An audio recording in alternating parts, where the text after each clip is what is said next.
Galerinha, mais uma vez aqui para fazermos a correção do teste 8 mais PAIC, que inclui as atividades 15 e 16 do volume 2. Aí vamos trabalhar, são 6 questões, as 3 primeiras questões vamos trabalhar o descritor 20, que é o D20, que é reconhecer o efeito de sentido decorrente do uso da pontuação e de outras notações. Aí tem um pequeno comentário aqui para vocês. Caro aluno, os sinais de pontuações são marcações gráficas utilizadas para compor a coesão e a coerência textual.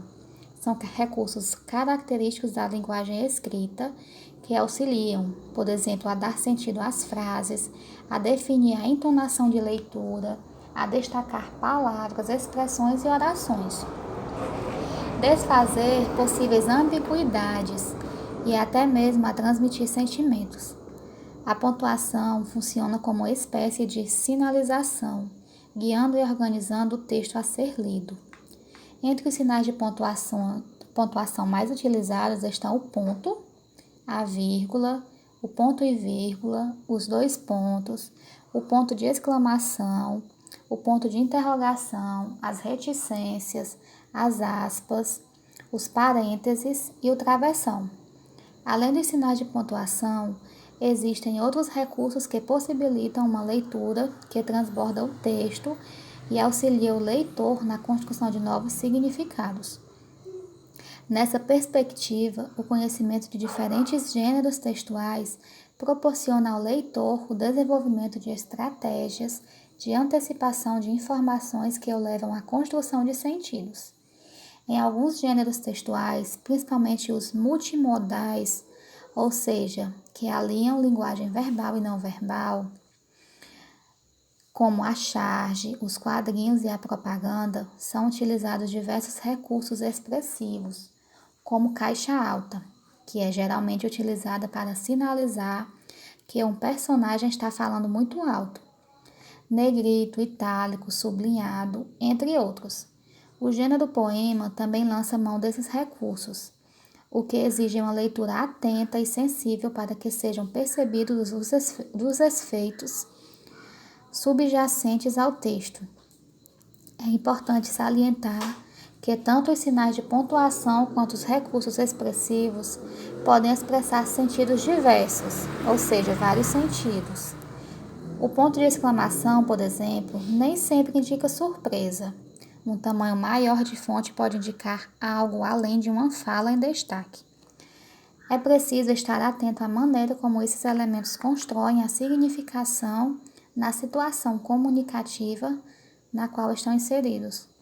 Para ficar mais claro, observe as questões que seguem, ou seja, precisa de uma leitura mais atenta, observando os mínimos detalhes. Essas questões que vamos trabalhar agora, para utilizar as 3 primeiras questões, é para observar o uso das pontuações. Temos o primeiro texto, sono pesado. Toca o despertador e meu pai vem me chamar. Levanta, filho, levanta, tá na hora de acordar. Uma coisa, no entanto, impede que eu me levante. Sentada nas minhas costas há um enorme elefante. Ele tem essa mania. Todo dia vem aqui, senta em cima de mim e começa a ler gibi. O sono que estava bom fica ainda mais pesado. Como eu posso levantar com o bichão ali sentado? O meu pai não vê o bicho. Deve estar ruim de vista. Podia me deixar dormindo enquanto ia ao oculista. Espera um pouco, papai. Não precisa ser agora. Daqui a 5 minutos o elefante vai embora. Mas meu pai insiste tanto que eu levanto carrancudo. Vou para a escola. Que remédio. Com o bicho nas costas e tudo. Aí temos essa primeira questão. Toca o despertador e meu pai vem me chamar. Levanta, filho, levanta, tá na hora de acordar. O uso do travessão nesse texto indica. O autor utilizou o travessão para indicar o quê? Temos a alternativa A, que é a fala do menino com o pai. B, a fala do pai do menino. C, o comentário do narrador. Ou D, o pensamento do pai do menino? Qual é a alternativa que indica? o uso do travessão que vocês responderam? A alternativa correta é a B, não é? A fala do pai do menino, chamando ele para levantar. Aí, nessa segunda questão, temos essa imagem. O que você faz quando seu intestino não funciona? Aí temos o parêntese, né? Busca uma alimentação equilibrada e o outro fica sem funcionar também. 2 formatos de parêntese, ó. Pode perceber que o primeiro formato é o formato de um pão e o segundo formato é o formato do parêntese mesmo.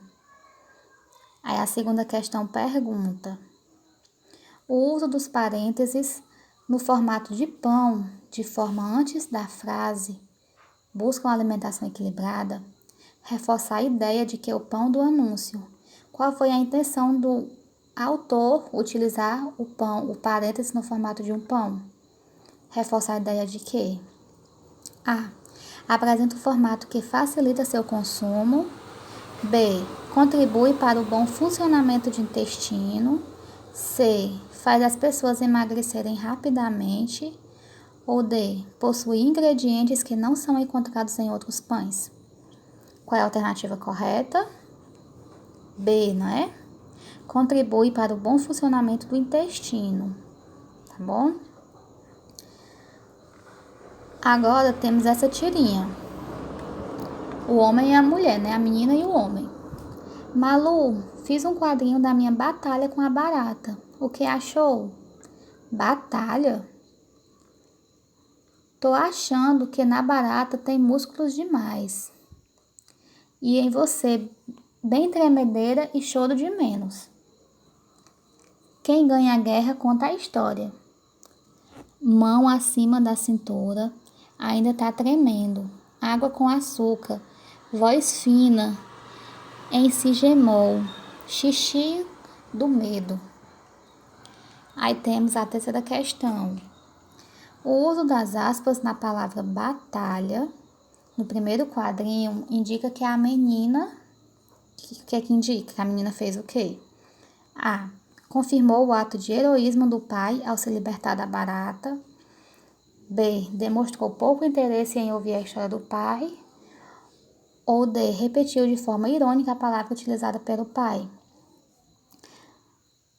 O item correto é o item D. Ela repetiu de forma irônica a palavra utilizada pelo pai, por isso que foi utilizado as aspas na palavra batalha. O pai demonstrou que estava sendo muito corajoso, no final ele estava com muito medo e a filha dele que foi a heroína da história. Agora temos essas outras 3 questões que trabalha o D21, que é reconhecer o efeito de sentido decorrente da exploração de recursos ortográficos e ou morfossintático. Caro aluno, além da pontuação, outros recursos podem ser explorados no texto para a construção de seu sentido. O uso, por exemplo, de recursos morfossintáticos, como uma palavra no diminutivo, pode indicar desprezo, ironia ou até mesmo carinho. Observe uma frase simples, como: ele é um homenzinho desprezível. E procure identificar com qual propósito o diminutivo foi utilizado nesse contexto. Será que o homem realmente era pequeno ou a intenção era realçar o quanto ele era desprezível? Além disso, alguns textos, principalmente os literários, utilizam recursos estilísticos, que são os que enriquecem e os tornam mais sugestivos, como, por exemplo, as figuras de linguagens, tais como a onomatopeia, a aliteração, assindeto e polissindeto. Para ficar mais claro, observe a questão que segue. Aí tem essa tirinha, não é? Pai, o que temos para o jantar? Milho cozido. Mas, pai, não sou galinha para comer milho. Nossa, verdade. Então, o que a jaguatirica aí caçou hoje? Temos a primeira questão. O uso da palavra no quarto quadrinho indica que a menina está. No último quadrinho, ela falou indica o quê? Que a menina está aborrecida, enjoada, faminta ou satisfeita. A alternativa correta é a A, não é? Olha, presta atenção na cara da menina. Ela está muito aborrecida com a resposta do pai.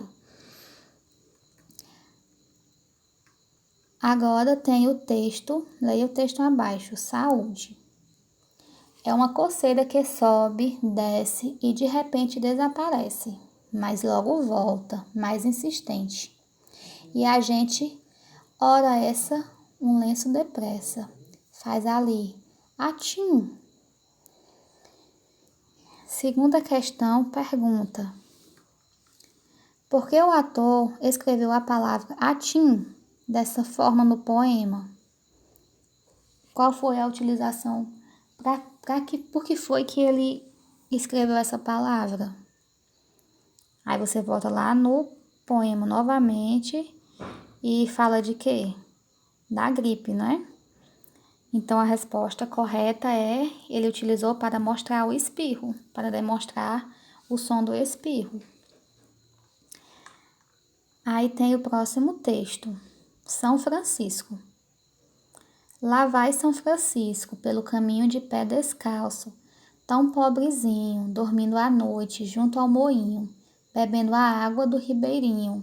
Lá vai São Francisco, de pé no chão, levando nada no seu surrão, dizendo ao vento, bom dia, amigo, dizendo ao fogo, saúde, irmão. Lá vai São Francisco, pelo caminho, levando ao colo Jesus Cristinho, fazendo festa no menininho, contando histórias pros passarinhos. Que é Vinícius de Moraes. Arca de Noé. Poesia. A terceira questão. O texto apresenta muitas palavras no diminutivo. Pobrezinho, menininho, passarinho. O uso do diminutivo no texto reforça a ideia de que o autor tem por São Francisco um sentimento de quê? A, de carinho, B, desprezo, C, incompreensão ou D, tristeza. Quando ele utilizou o diminutivo nas palavras, tudo com um inho no final, indica o quê? Qual é o sentimento a São Francisco? Alternativa A, não é? Um carinho que ele e o autor têm por São Francisco. Pronto. A correção era essa. Espero que vocês tenham acertado o máximo de questões. E nas próximas questões vamos se atentar mais a ler com mais atenção para responder as perguntas corretas, tá bom? Tchau, tchau e até a próxima.